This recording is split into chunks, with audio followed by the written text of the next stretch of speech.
walk into the office here, and the first thing we really notice, Mr. Caro, is this cork board, which we are not allowed to get close to. Well, you can get close.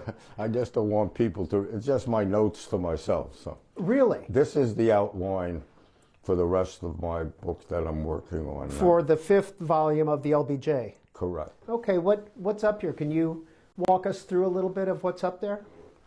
Well, I don't want to do that. Not a I mean, problem. what it is I outline in great detail the whole book before I start writing. So I just took this off. I finished this. This is like I've written, well, the page I'm working on is 983. So I've written 983 pages. That's this, okay? And this is the rest of the book. So the way I am, I have to have it all outlined. I can't just start writing. I have to know the beginning to the end, all the way to the last book. Like, if you want to know something that I don't think I've ever, see, I can't, when I was doing The Power Broker, I finished the research, and I couldn't figure out how to write the book. It was too long, just a mass of stuff. I really didn't know what to do. I was just stuck. And then I went to, he was giving a talk out at the fairground, the World's Fairgrounds. And in the first couple of rows, he was opening a new exhibit or something like that. And in the first couple of rows were all his Moses men, the engineers and all. So I was behind them, because he wasn't talking to me anymore. But I went to, every time he appeared in public, I went to see him. And the idea of his talk was the ingratitude of the public toward great men, meaning him. And he's really talking, why aren't people more grateful to me? And I'm sitting behind these men, and they're basically saying, I'm not going to pretend I remember the exact words, oh, RM is right, RM is right. Why aren't people grateful? Why aren't they more grateful? And all of a sudden, I thought of the last line of the book, which is, why weren't they grateful? And all of a sudden I knew how to outline the whole book. And I remember I ran back to my office. I couldn't wait to get back. And I sat down and outlined The Power Broker from beginning to end, just in a rush. So ever since then, you know, you learn stuff about yourself. It sounds like you figured it out, but it's really just luck.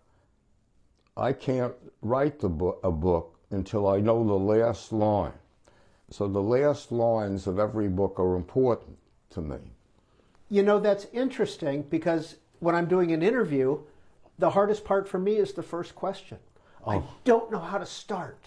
And okay, once so I get going, we're going to be fine. But that first question drives me bonkers. You know, you think you have to have this master question. So, does the first line of a book bother you?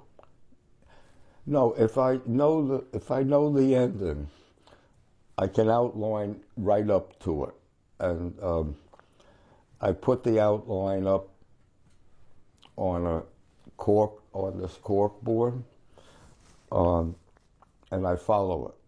So that's all.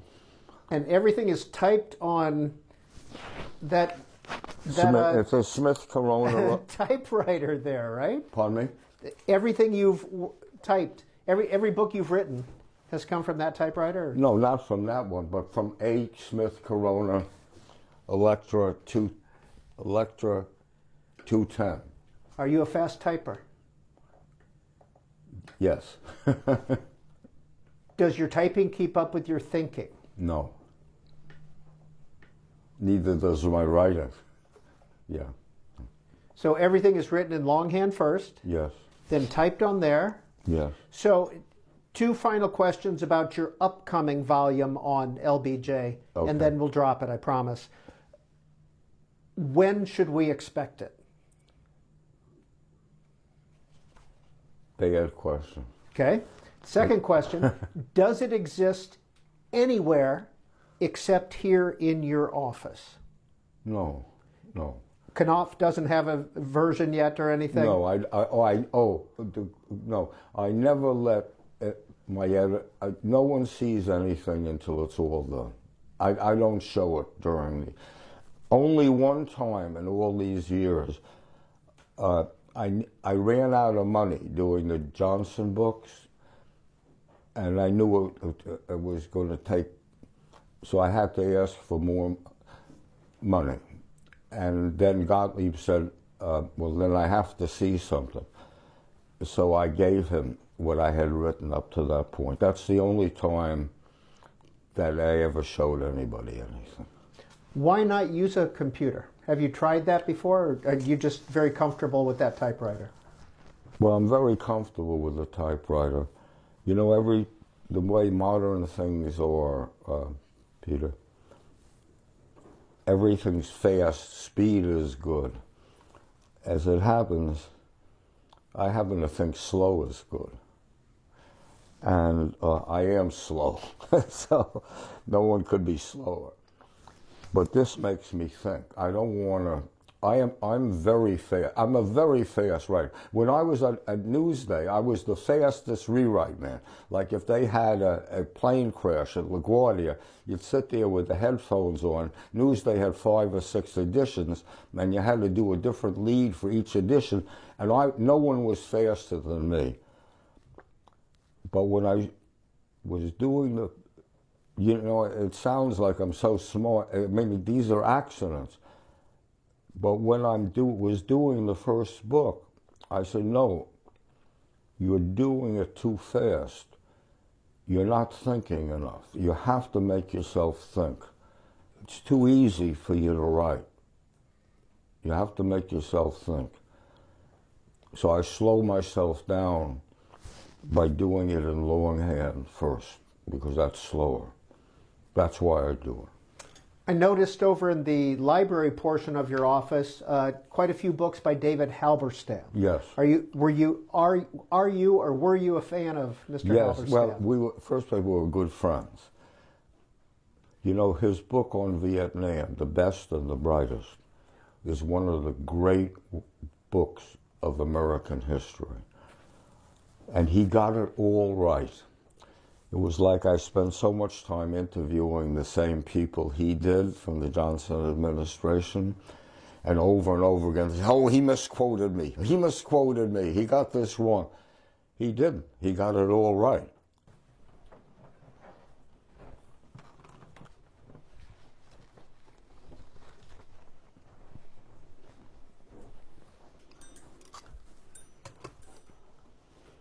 So these are starting at over here. These are all the interviews that I do.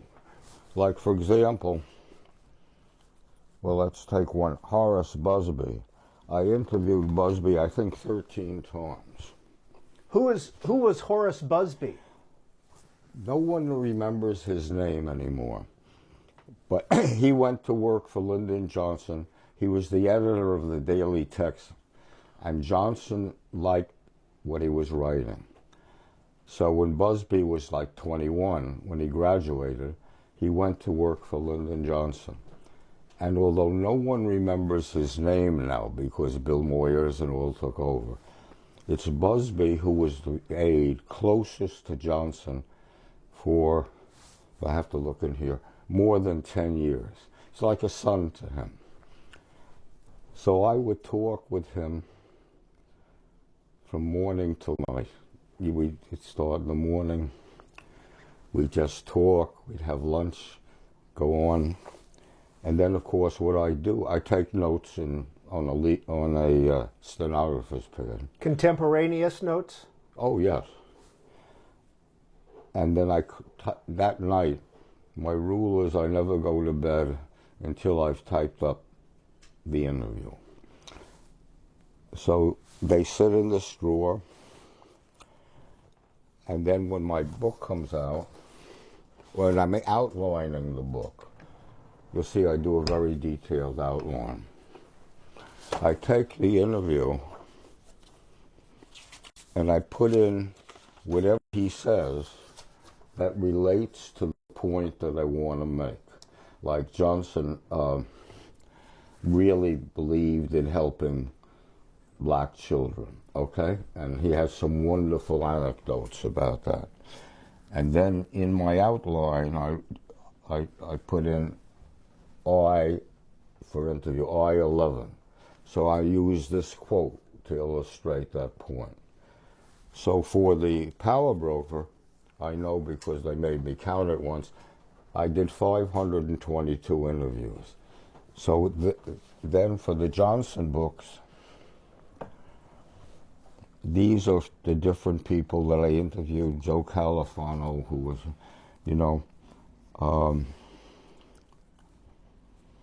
Les Gelb? Peter Gelb. Peter Gelb.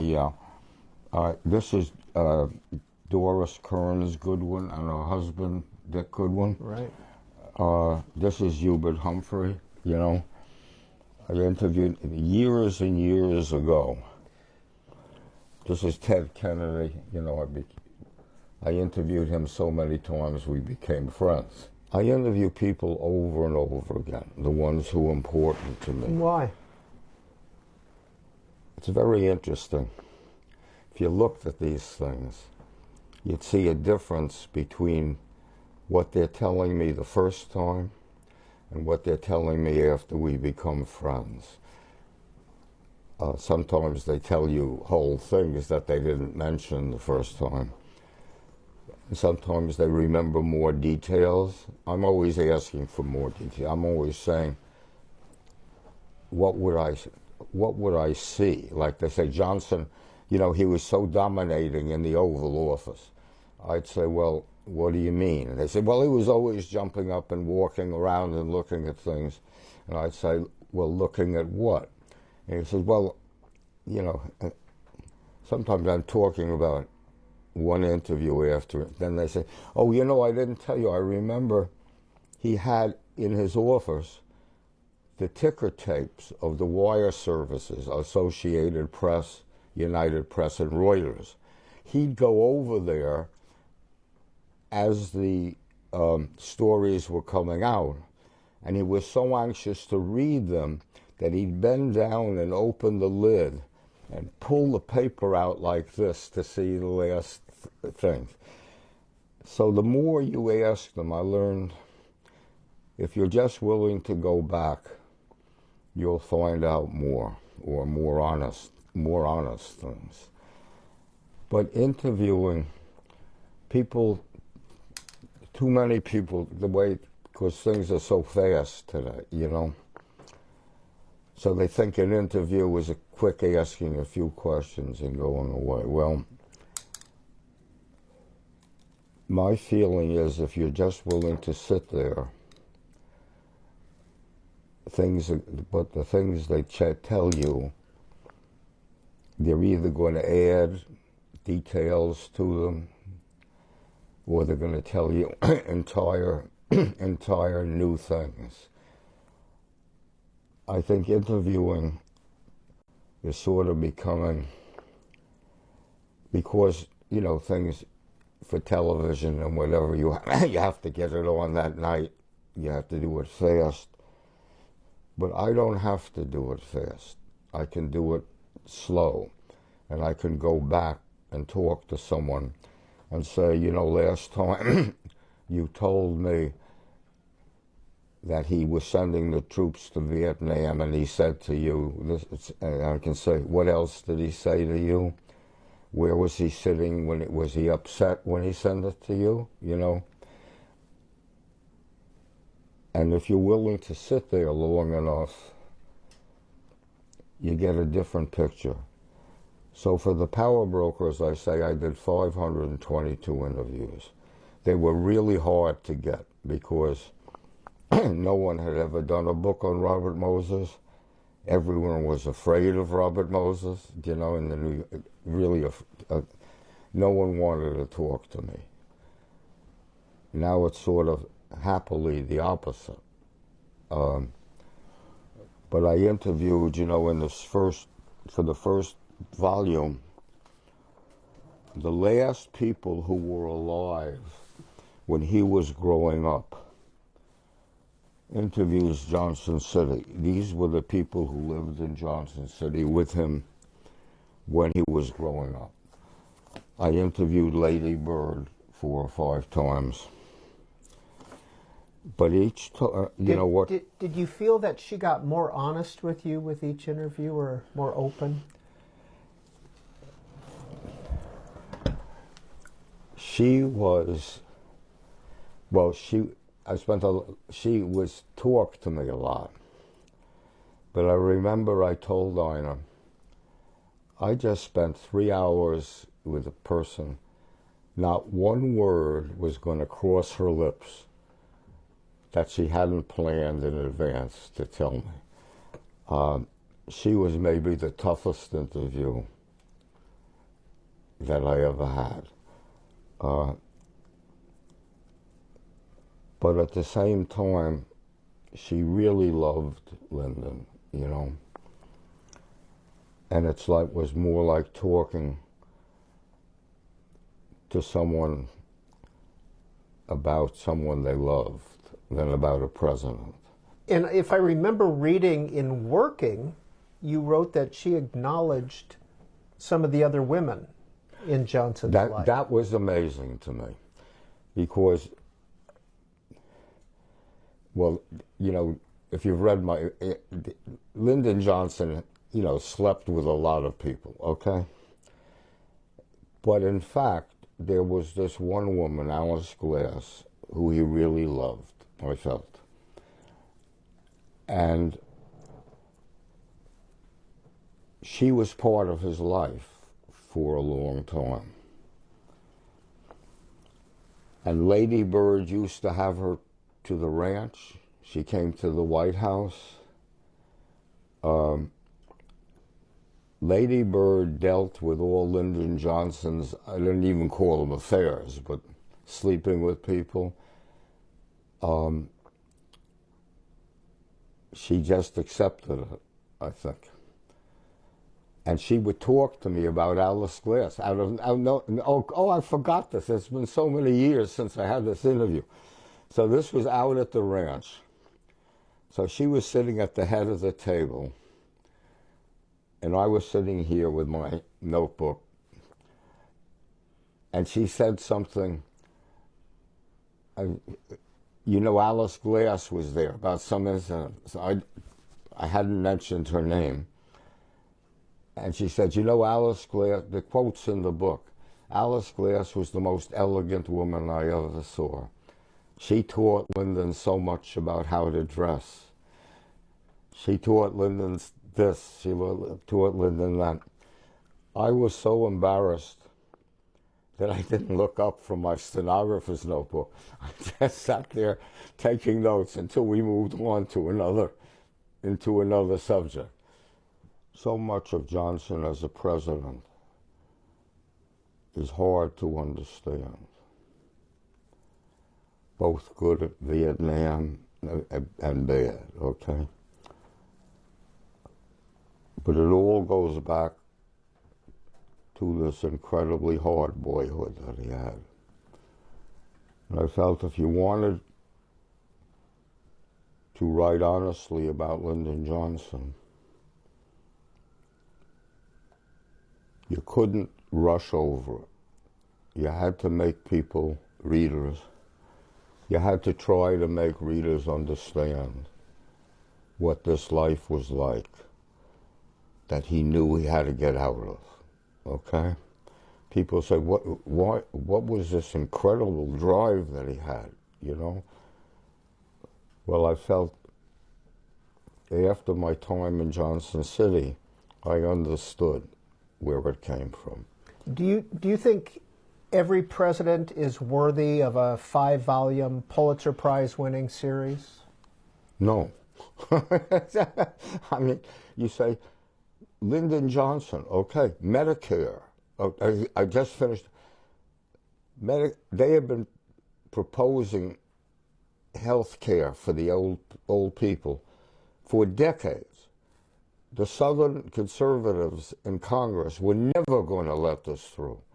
The story of how he gets Medicare through, which I hope I told okay, say that's a miracle. What he did, Medicare, all student loans, secondary education, higher education, Voting Rights Act, the Civil Rights Act, immigration reform. He did it all. And then he did Vietnam, which was just horrible. So you say... Is Vietnam the hardest part to write? Oh, good question. Yeah. It's very... I'm writing it now. And it's very... really depressing. I just said, well, I want to show... I'll tell you what I just did. I want to show what it's like to fight in the jungle. So you get all the, it's really hard. You get all the interviews and oral histories from these soldiers. You wake up in the morning and they're 5-inch leeches under your skin, you know. It's really depressing. You know, they had 58,000 American dead. 350,000 serious casualties, that's amputations, things like that. But I don't want to talk it out, I'm writing now. Sure. Vietnam is really hard to write. On a personal level, do you remember living through the Vietnam War, and what was your position on it?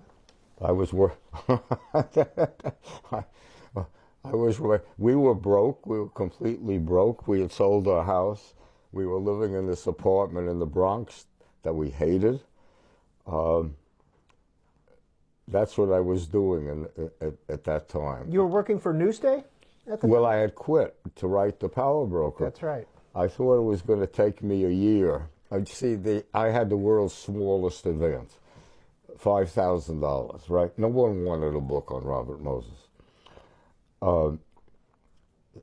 So after I told Einar it was going to take me a year to do. I thought I was going to be done in a year. At the end of a year, I had barely started, you know. So we sold our house. Einar sold the house. I mean, we had a little house on Long Island, which we really loved. And I came home one day and Einar said, we sold the house today. Above your head are the complete tapes of Lyndon Johnson. Yes.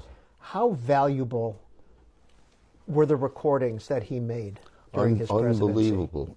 You know, he had, in his office, he had a device that he could turn the tape. He would signal, he would press it with his knee, and out in the other office, a secretary named Marie Famer would turn on the tape recorder. But sometimes Johnson forgot to turn it off.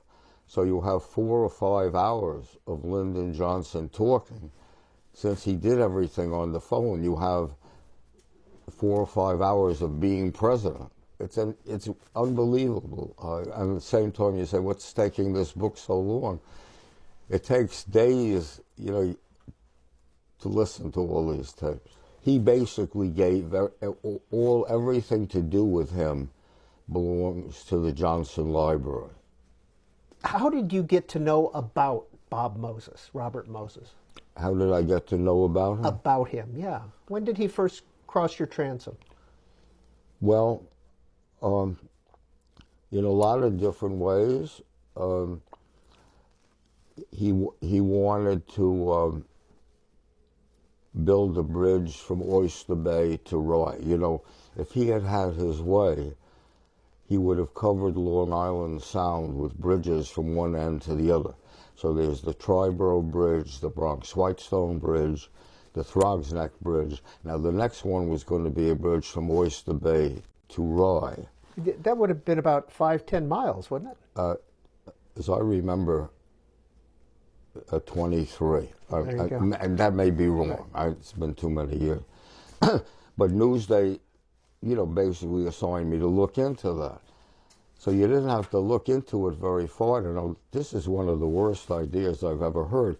All this traffic from New England would have come down onto the Long Island Expressway, which was already jammed. The piers of the bridge would have had to be so long and so big that the piers that held it up would have to be so big that they actually, I remember this, have caused tidal pollution in Long Island Sound. So I wrote this story saying it was a bad idea or whatever. I don't really have that. And the next thing I knew, I had a friend in Albany then, and she called and said, Bob, you better come back up here. And I said, oh, I don't think it's necessary. I think I took care of that bridge. She said, Bob, Robert Moses was up here yesterday. I think you ought to come back. And I remember driving up there and walking into the press area of the assembly as they were approving some preliminary study for this bridge by like 143 to 6. I said, who is this guy? That's where, who is this guy? And the more then you thought about it, and you said, but everything you do, he did. You go to Jones Beach, we lived on Long Island then. Well, he built Jones Beach. You drive on the park, the Northern State Parkway, he built it. The Southern State, he built it. The Long Island Expressway, he was building the expressway as at the time I was writing. And then you would type on your typewriter, City Park Commissioner, Robert Moses. He said, well, what does that have to do with the fact that he's building the Long Island Expressway? Well, you would say, New York State Power Authority Chairman, Robert Moses. And you'd say, well, that's these two big dams up in the Niagara River. What does that have to do with him building Jones Beach? And they said, did he do it like I tried to do in the introduction? He built it all, the whole city, the public infrastructure of the city that we know is all the creation of this one man who was never elected to anything.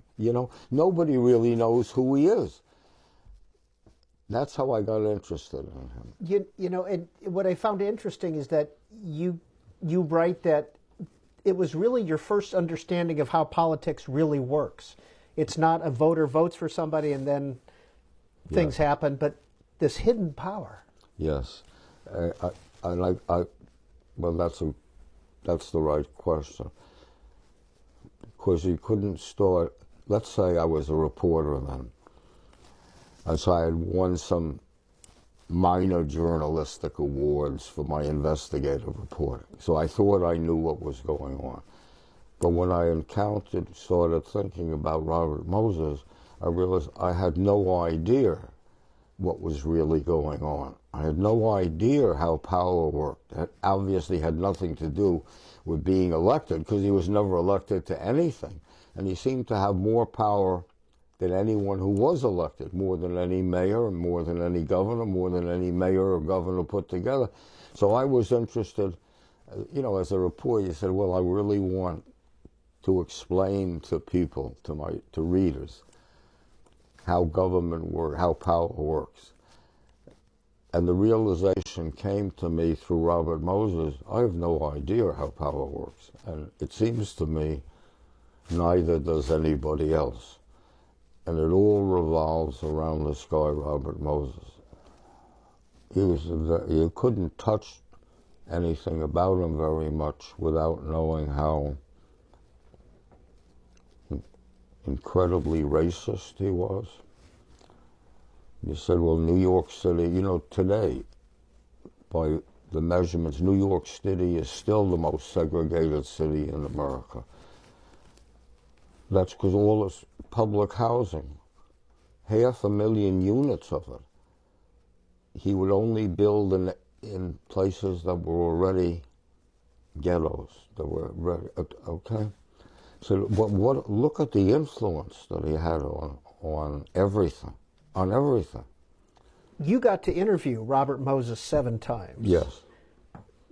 again, you've talked about multiple interviews, that it's very important to do.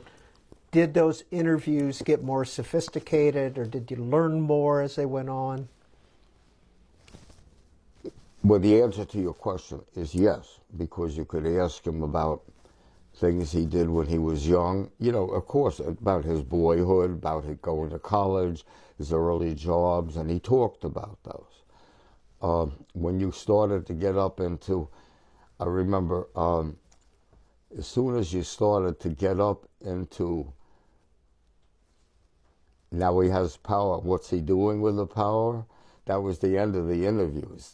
I remember I was writing about, the Northern State Parkway and how he got the land for the parkway, and how, if you look at the parkway, there are a couple of places, if I say something wrong, it's been too long since I read it, but there are a couple of places where the Northern State Parkway suddenly goes down like this. You say, then it goes back up to it. You say, why did they curve like this? Well, I found out from going through letters that the reason, one of the curves is because Otto Kahn, his cousin, had a golf course, an 18-hole golf course on his estate. He was the robber baron, this is the golf, and Robert Moses detoured around his golf course.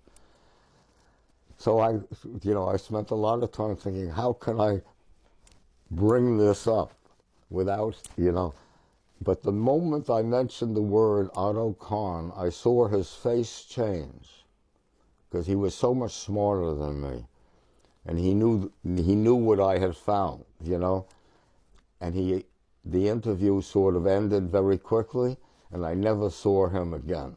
So you say, yes, I learned a lot about his boyhood, but from Robert Moses I learned really nothing about his use of power. Did you realize when you moved to the Hill Country that LBJ was going to be a multi-volume project? Oh, you ask good questions. I got to think. Let me just think what the answer to that is. Yes, because, the Power Broker, as you read it, is about 700,000 words. But I wrote 1,050,000 words. That meant that Bob Gottlieb and I, working together, had to cut 350,000 words. That's a lot of words. And Gottlieb has said on television that I didn't cut it because it was dragging or was too. He said, I cut 350,000. He said something really nice of really good material. And I felt we were cutting material that I wanted people to know about, and now they wouldn't. And I remember I asked him once about doing it in 2 volumes, and his reply was, I might get people interested in Robert Moses once, I'll never get them interested in him twice. But I felt that there's a lot of stuff I learned about Robert Moses and power that no one's ever going to know, because we cut it. And I didn't want that to happen again. So when we decided to do the Lyndon Johnson, I said to him I wanted to do it in volumes, and he agreed immediately. Yeah, Robert Gottlieb was quite the legendary editor here in New York City, wasn't he? Yes, he was. Did you work with him throughout most of the LBJ years? Well, I worked with him until he died for 50 years, yeah. Fighting all the time.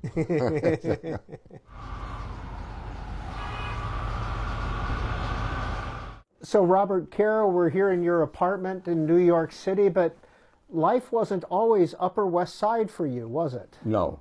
Where did you start? Not. Where did you start? Where did I start? Oh, I grew up on Central Park West, on 94th Street. Then I went to Princeton, After that, we got married. I was a reporter, so we lived on Long Island. Then I quit to do the power broker, so we were broke for 7 years.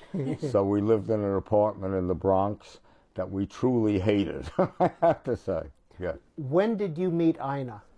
I met Ina at Princeton, and there's a picture of the very moment we met.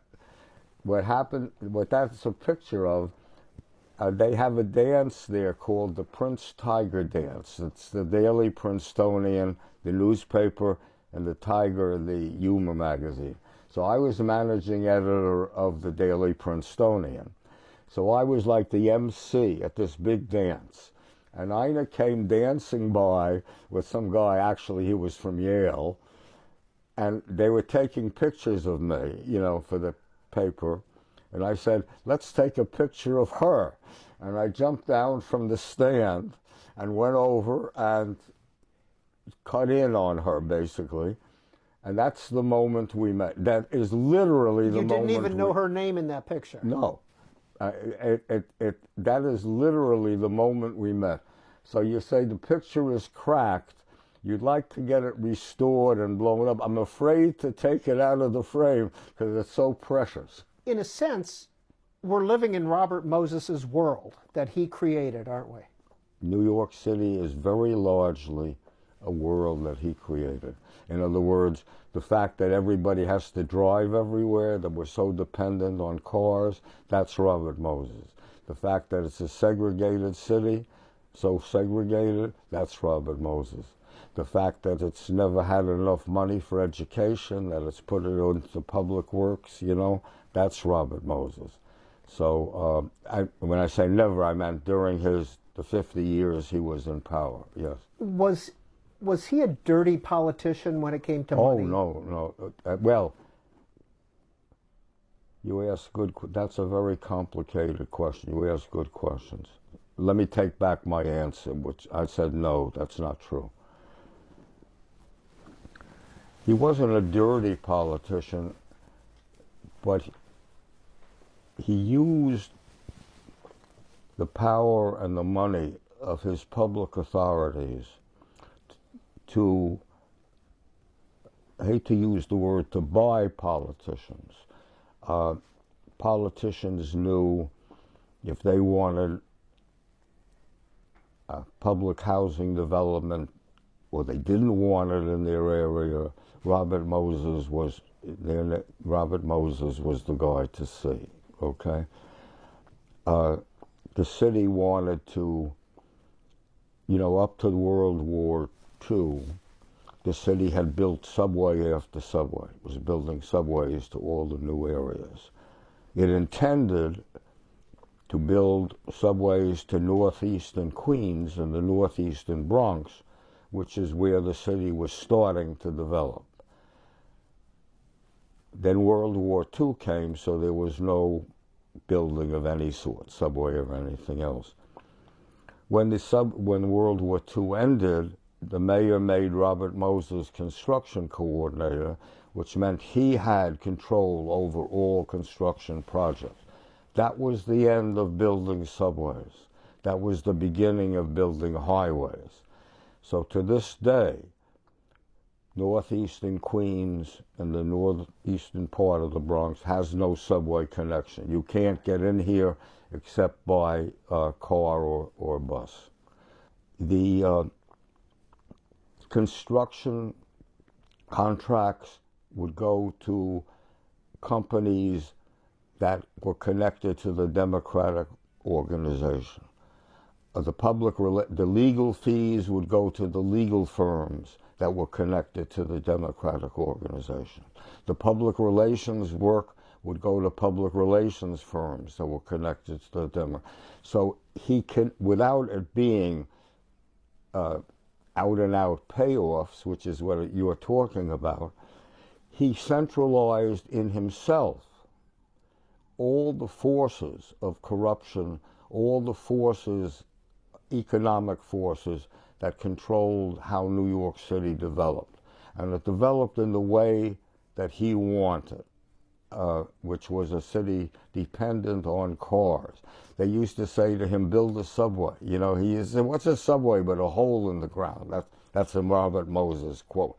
A highway, he said, there's something beautiful in a highway, in the sweet bay. It's like he didn't understand the growing congestion from automobiles and all. He never had to experience that because he rode in a huge car. I was in the back seat with him. You felt like you were in some terrific living room. It was upholstered, you know, General Motors gave him a car every year, and it was upholstered in this beautiful leather, and he had a little desk there to write in, and the windows were forward. You didn't feel like you were driving, you know? So in a way, he didn't experience driving the way hundreds of thousands of people do every day of their lives. I mean, what was Robert Moses like? When the people got a look at him, he lost by what is still to this day the largest plurality that anybody ever lost the statewide election in New York. And he started by being very popular. But when you got a look at Robert Moses, you realized that you were facing authoritarianism, that you were facing someone who's going to have his own way. And he's so smart that he's going to find a way to have his own way, even if it doesn't seem possible.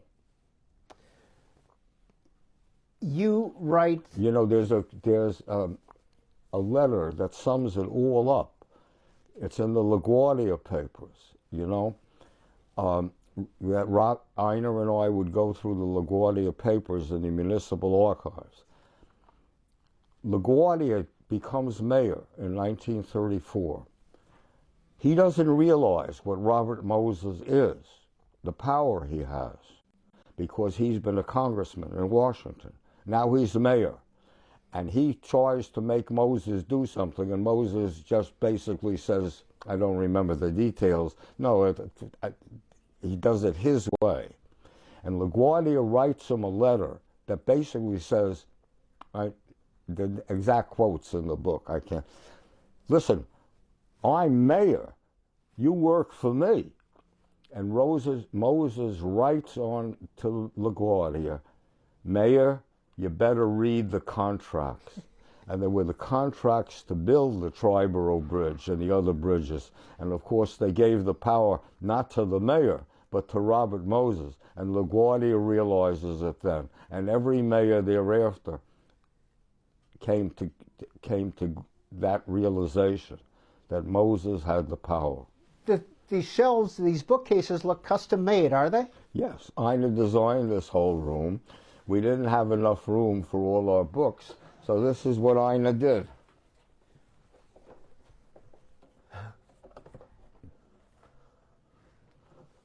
So behind this whole wall, we have another 24 feet of books. In fact, there's the Power Broker up there. Yeah, I wanted to show you something. I was looking for a first edition. Let me see if I can open this.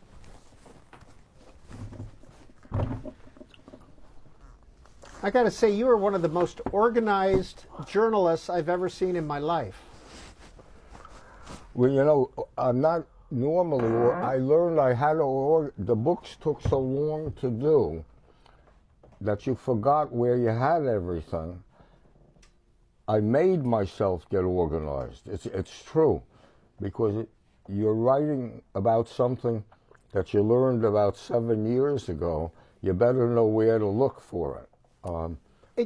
You know, when we were back at your office, you mentioned, you showed us a Teddy Kennedy file of your interviews with Senator Kennedy. Yes. Did he share his brother's opinions of LBJ? I'm not going to answer that because I don't remember the answer, okay? Okay. But the Kennedy-Johnson feud was real, correct? Well, Bobby Kennedy, I'm writing about that now. Robert Kennedy and Lyndon Johnson, which I start to talk about in the last volume, they were two men who hated each other. You know, you don't like to use a word like hate because it sounds so stupid and overstated, but there was real hatred between Robert Kennedy and Lyndon Johnson. It started long before Johnson was president. It started when Bobby was the counsel for his brother's Senate Investigating Committee. I forget the title of it. And I asked George Reedy, who was Johnson's press secretary and a really close confidant, I said, why was this? He said, did you ever see two dogs, strange dogs that came into a room and the hair rises on their backs and the growl begins? He said, that's the two of them. From the moment they met, they hated each other. And of course, it goes on in the book I'm writing now, when Johnson fears Robert Kennedy, fears that he's going to run against him in '68. And Robert Kennedy just despises Lyndon Johnson. And it's a real story.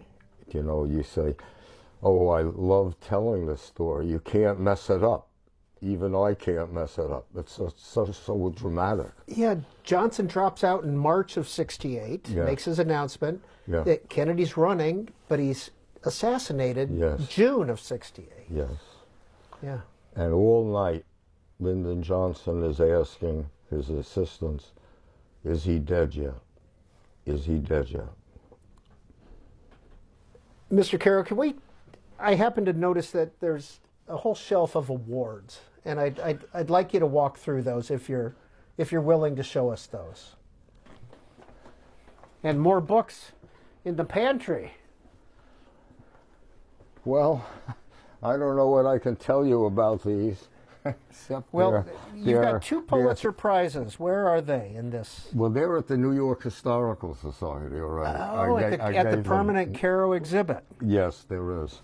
Is that where most of your archives will eventually end up? All my archives will end up there. A lot of them are there now. What is there now? Because we looked at a lot of your archives in the office, too. Well, yes, but there's I have a lot of files, so I gave them already all the Power Broker files except the interviews, and I gave them most of my notes and things to the first couple of volumes, and they're indexing them right now, and they're making them available to people, and I'm really thrilled because I've had a number, actually just 3, young historians who are doing books who are using those archives already. And that makes me feel great because what's in them, a lot of it you can't find anywhere else. And I think they provide an insight into American history. So I'm just thrilled with the New York Historical Society. I'm just absolutely thrilled that they have the archives. They're making them available to people, and eventually all the files that you looked at in my office will be in the New York Historical Society. When I interviewed people and I took notes on them, eventually all those notes will be in the archives at the New York Historical Society. And so that's not available anywhere else. I must say I'm a good interviewer. I don't know if I'm good in other things, but I'm a good interviewer, and I get people to tell me things, or they tell me things that are an insight into American history. So little of it gets into the books. You know, Peter, you say, of all the stuff I learned about this or that, some tiny percentage is actually in the books. And you feel bad about that. You say, oh, but this is so important, but it didn't fit into the story in the books. But you say, as long as it's in the archives and someone else is interested in this period or this incident, it's there for them to learn about. That's why I'm so happy about it.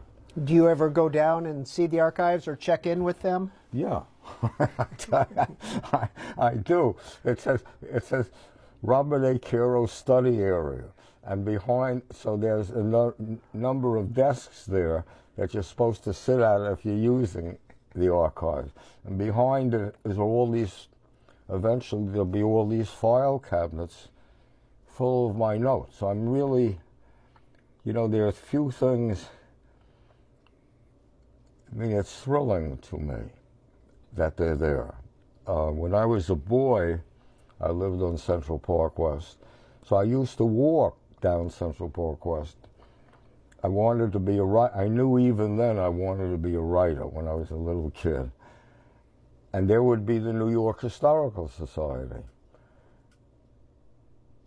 To have my papers there now,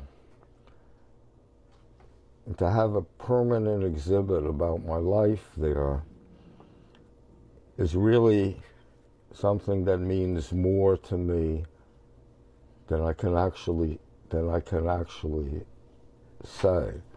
They were discussing how much they were going to pay me for it, and I had to tell my representative, I don't care. Wasn't supposed to say that. but they're there now. Well, we walked over here originally because I wanted to ask you about what we're seeing here on this shelf. National Book Award. What else do we have here? Well, this is the National Humanities Medal. I got this from President Obama.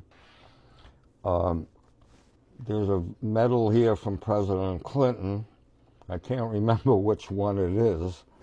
This is a letter that a medal that the American Academy of Arts and Letters gives only every 6 years for history, so I got it. So I was very proud of that. Do these mean anything to you? Do these mean something to you? Well, this means something to me, and this is the first one I met. This was when it says this is for Robert Caro in 1963, which is 37 and 26. What's that, 63 years? That's a long time ago. This was the first medal I won. It's from the Society of Silurians. Silurians are dinosaurs. So this is old newspapermen. So I admire old newspapermen. Was that for your investigative reporting that you were doing at the time? Yes. This is for a series I wrote for Newsday. It says for Misery. It says, I got it in 1963. Einar and I went to get it. We were so thrilled that night. I never thought I'd get another one. That's the first one I ever won. Do you know, you mentioned 1963. Do you remember November 21st, 1963? Yeah. Where were you? I was in the desert in Arizona doing this series. I was one of the last people in America to learn about the assassination. I was then doing this series about, they were selling desert land in the middle of the Mojave Desert as retirement home sites in the sun, mainly to retired PBA, the Patrolman Benevolent Association, and retired firemen, just gypping them. There's nothing there but desert land. So I was in the middle of this desert land with somebody that was taking me around. And the radio reception, in that time you drove down from Las Vegas and suddenly you were in the desert. And there was no town around or anything. And the radio reception all you got was static.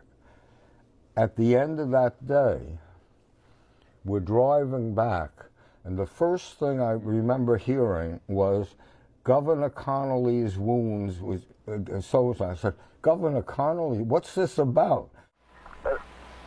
It appears as though something has happened in the motorcade route. Something, I repeat, has happened in the motorcade route.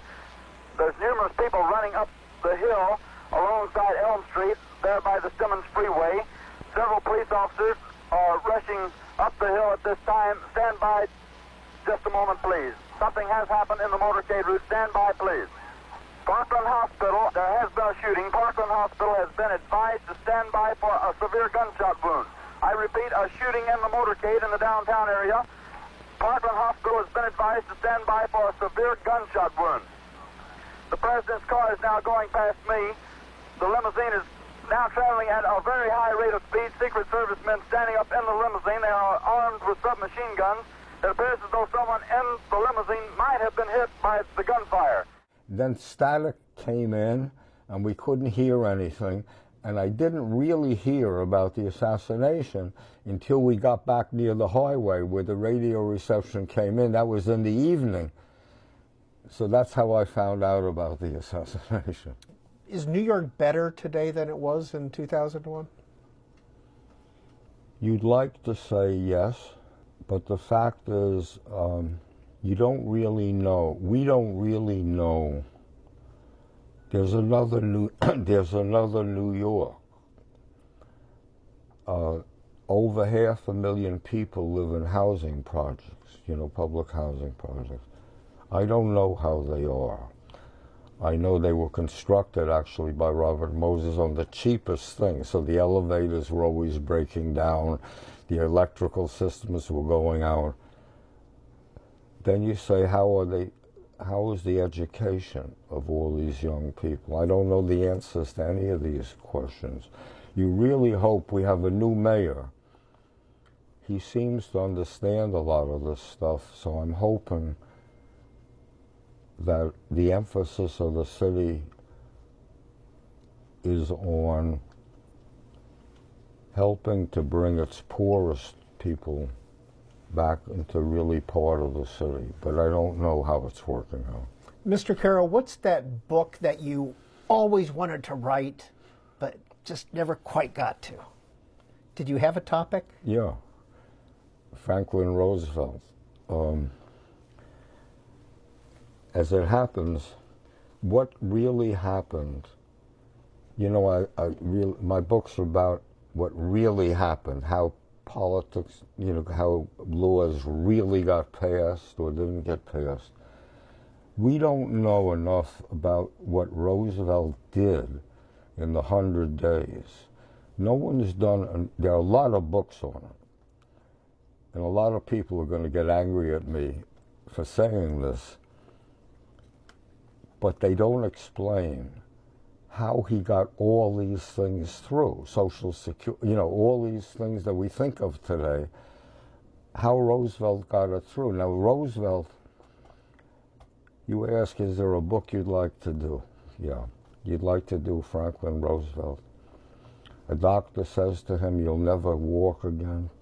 You'll never be able to go to the bathroom again unless someone carries you. And you decide to become president of the United States, and you become president, and you save the country in the Depression. And all my life I say, oh, I wish I was doing that book. As it happens, a friend of mine named Meg Jacobs is doing that book at the moment, and I envy her for doing it. Yeah. Robert Caro, we very much appreciate your giving us a tour of your office and letting us into your home to spend a few minutes with you. It's been a pleasure being interviewed by you. All Q&A programs are available on our website or as a podcast on our C-SPAN Now app.